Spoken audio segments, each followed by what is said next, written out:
Продолжается работа по назначению ежемесячных денежных выплат бывшим миротворцам, служившим в Остинском батальоне с 1992 по 2009 год. На сегодняшний день денежные средства получают более 800 человек. Договоренность о назначении ежемесячных денежных начислений была достигнута в апреле 2020 года в ходе переговоров президента Южной Осетии Анатолия Бибилова с руководством России. На сегодняшний день получают 812 человек уже получают выплаты.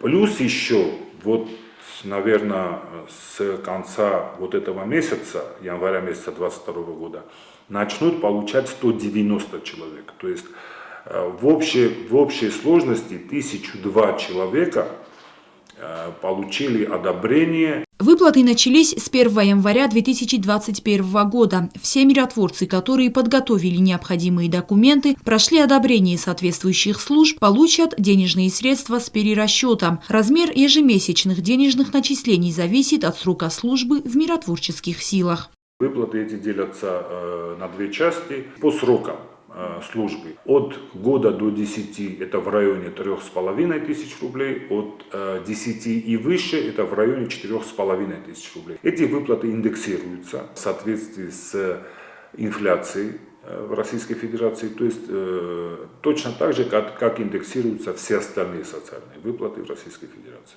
Всего на получение денежных выплат было подано более 1600 заявлений. К сожалению, многим военнослужащим было отказано в силу определенных причин. Некоторым не хватило стажа. Более того, есть и граждане, которые служили в миротворческих силах не на контрактной основе. На сегодняшний день на стадии рассмотрения дела заявителей, у которых в документах были допущены незначительные ошибки. В районе 100 человек это категория граждан, у кого были сделаны ошибки. Допустим, их заносили, условно, имя, фамилия, отчество, и в паспорте он записан, допустим, где-то буква А в личном деле там буква О.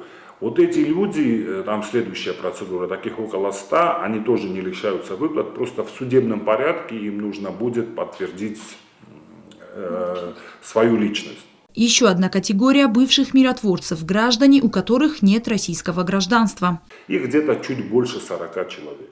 Подписан указ президента Российской Федерации об упрощенном получении российского гражданства.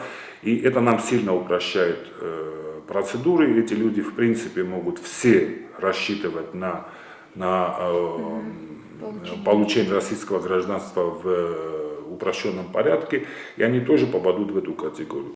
Зачастую приходится сталкиваться с задержками при рассмотрении документов. Кроме того, есть специальный механизм, при котором начинается осуществление выплат. Свои заявления они должны подавать в отделение Пенсионного фонда Российской Федерации. Они могут эти заявления приносить к нам в администрацию. Мы в администрации президента оказываем им посильную помощь. Это есть прямое поручение президента Республики Южная Осетия. И также могут подавать в Северную Осетию, в Министерство труда и социального развития.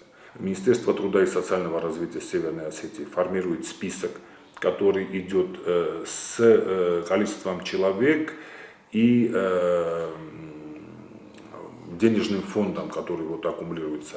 И он уходит на правительство Республики Северная Осетия, где эта сумма утверждается, и на основании всего этого происходят начисления. На сегодняшний день пока есть граждане, которые не предоставили свой пакет документов. По словам Алана Джусоева, работа по назначению ежемесячных выплат бывшим миротворцам будет доведена до конца, пока не будут рассмотрены документы всех заявителей. Роза Тедеева, Аида Кочева. Информационный выпуск сегодня.